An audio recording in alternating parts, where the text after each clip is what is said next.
પોરબંદર જિલ્લાની રાણાવાવ નગરપાલિકા કે જ્યાં ભાજપ અને સમાજવાદી પાર્ટી વચ્ચે સીધો જંગ જામશે, ત્યારે ભાજપ અને સમાજવાદી પાર્ટીના ઉમેદવારો જીતના દાવા કરી રહ્યા છે. ભાજપ ઉમેદવાર ઓસમાણ નાઈએ જીતનો દાવો વ્યક્ત કર્યો, તો બીજી તરફ સમાજવાદી પાર્ટીના ઉમેદવારે પણ જીતનો દાવો પૂરો કર્યો.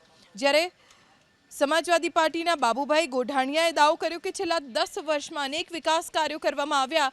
અગાઉના જે શાસકો હતા એ જ ભ્રષ્ટાચારના આરોપો કરી રહ્યા છે. ત્યારે રાણાવાવની જનતા સાયકલને મત આપીને દોડાવશે કે પછી કમળ ખીલવશે તે ચૂંટણી પરિણામો બાદ સ્પષ્ટ થઈ જશે.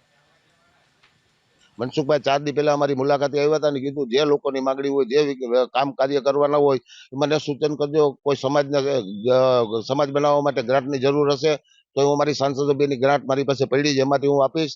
અને જે વિકાસના કામોમાં જે અટકતું હોય ત્યાં પણ મારી ભલામણથી જેટલી તમને કેન્દ્ર સરકારમાંથી ગ્રાન્ટ મળતી હશે એટલી કરાવીશ અને રાજ્ય સરકારમાંથી કરાવીશ. એટલે અમારી ભારતીય જનતા પાર્ટીના ઉમેદવારોને પૂરેપૂરો સપોર્ટ છે. અને પોરબંદરથી અમારા અર્જુનભાઈ મોઢવાડિયા જે સક્ષમ ધારાસભ્ય છે એને પણ અમને પૂરી મદદ છે. અને ગુજરાત રાજ્યમાં અને કેન્દ્ર સરકારમાં ભાજપની બનેલી સરકાર હોય તો નગરપાલિકા રાણાઓની બને તો અમે વિકાસના કામ કરી શકીએ.